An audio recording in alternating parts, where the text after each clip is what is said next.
At the beginning of the film, we are introduced to our main characters, the three sorority sisters, Erica, Tori, and Britt. They are spending vacation at a house by the river that is owned by Tori's family, which they dub as their last hurrah for a while, because college is starting soon. On their first morning there, the vacation seems to be going well for them as Tori brings them to the river. Britt warns Erica that the river is infested with jellyfish, and she must watch out for them. However, that isn't going to stop the three from having fun. They take a boat to the deepest part of the cove, and sends Britt tubing along the river. However, despite Erica's concerns, Tori, who is behind the wheel, keeps going faster and faster, and only laughs when she discovers that Britt fell out of the tube. Luckily, when they take Britt out of the water, she hasn't been stung by the jellyfish this time. Later that night, Tori and Britt have a prank planned for Erica, in which they will ask her to change into her pajamas before they start their games. Once Erica is upstairs in her room, unbeknownst to her, a camera has been installed by Tori and Britt, in hopes of watching Erica react to a prank they've installed. But it doesn't take long for Erica to sense that she is being watched, so she steps closer to the camera and accidentally triggers a tripwire. Tori and Britt's mischievous look suddenly turn grim. Tori dashes her way upstairs. Here they finds Erica lying motionless, her neck wrung by the trap. Tori checks for a pulse but doesn't find any, causing the two girls to panic. Unwilling to face repercussions for this incident, instead of calling for help, Tori drags Erica's body out the yard. They then start burying her in the rain, despite Britt's moral objections. And then, to their surprise, Erica begins moving. As soon as they see her condition, the two decide to turn around and carry her back inside.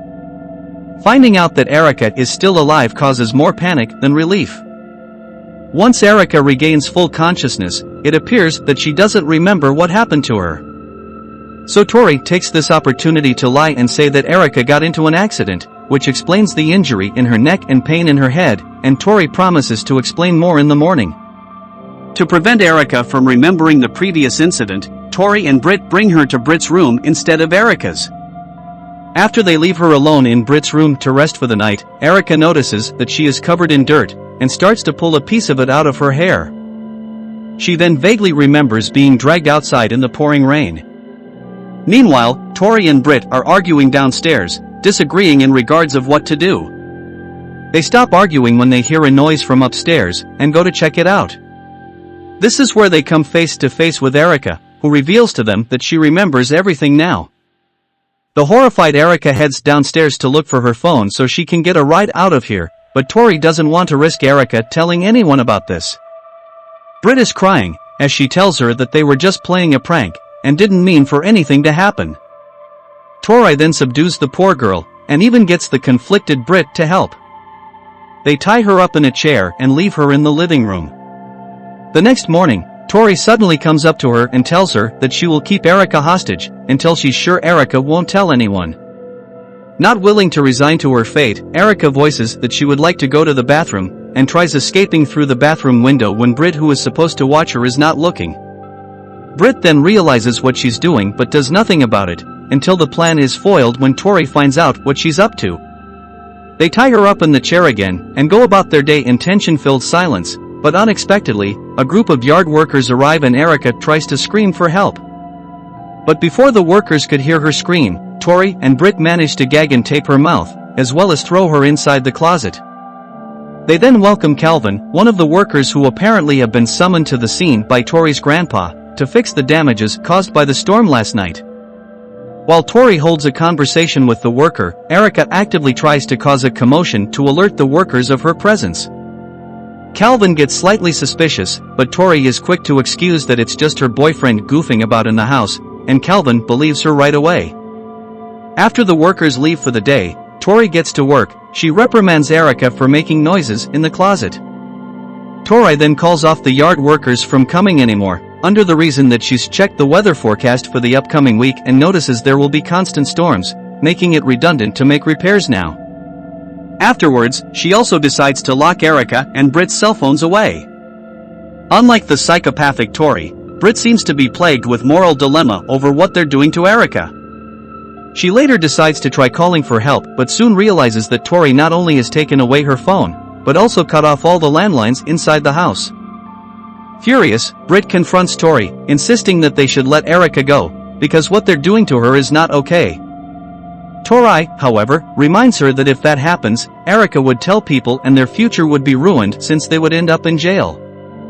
According to Tori, they have 3 days to figure out a way to ensure Erica won't tell anyone, and she assures Britt that it doesn't end here. On the next morning, Britt attempts to clear her conscience by apologizing to Erica, and reasons that she didn't have a choice, because things just got out of hand so fast. But when Erica calls her a coward, Britt gets defensive and starts victimizing herself. It is clear now that Britt has chosen a side, and it isn't Erica's.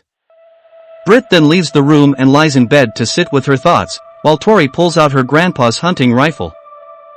Finally left alone, Erica starts working on freeing herself with a tiny blade in her hand, but then she accidentally drops it to the ground.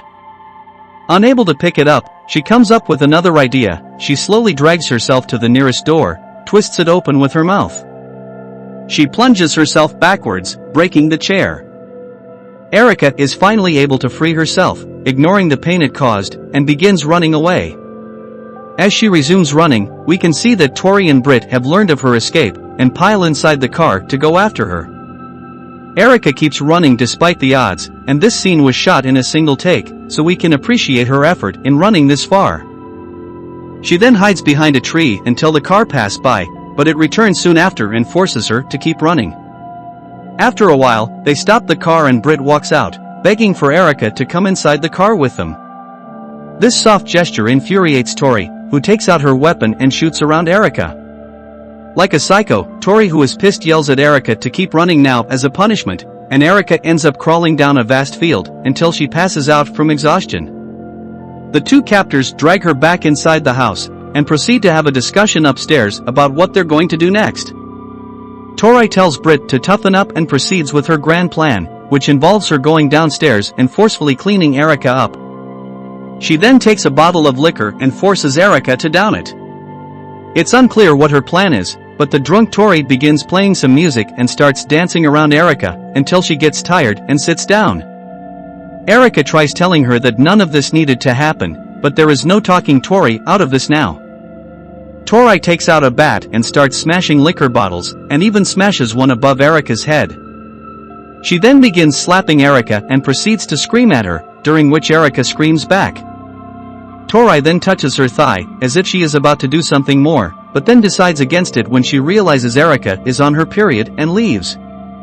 Britt doesn't go downstairs to check the damages until the next morning, but when she does, she decides Tori has gone too far when she sees how bad Erica's condition is. Britt then confronts Tori, and tells her she's had enough of what Tori did. Hearing this, Tori tells Britt that she just tested Erica, and reveals that Britt was the one who came up with the idea for the trap, and that she had only been covering for Britt. Britt again tells Tori that Tori was the one who dragged her downstairs, which shows that they are both to blame from the beginning. Britt then ready to walk out of the house, but Erica stops her and begs her to put a stop to Tori before it's too late. According to her, Tori will eventually kill Erica, and Britt will be the next victim.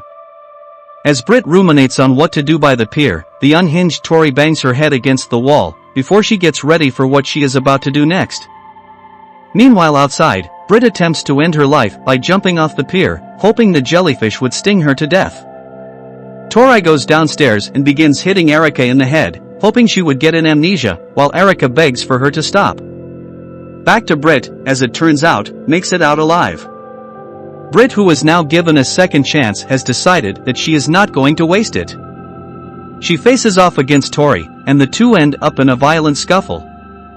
Britt smashes a bottle against her knee, and Tori falls on top of smashed glass pieces. When Britt is only a step away from killing her, Tori tries convincing her to once again work together, because they only have tonight until Tori's family shows up at the house to check things out.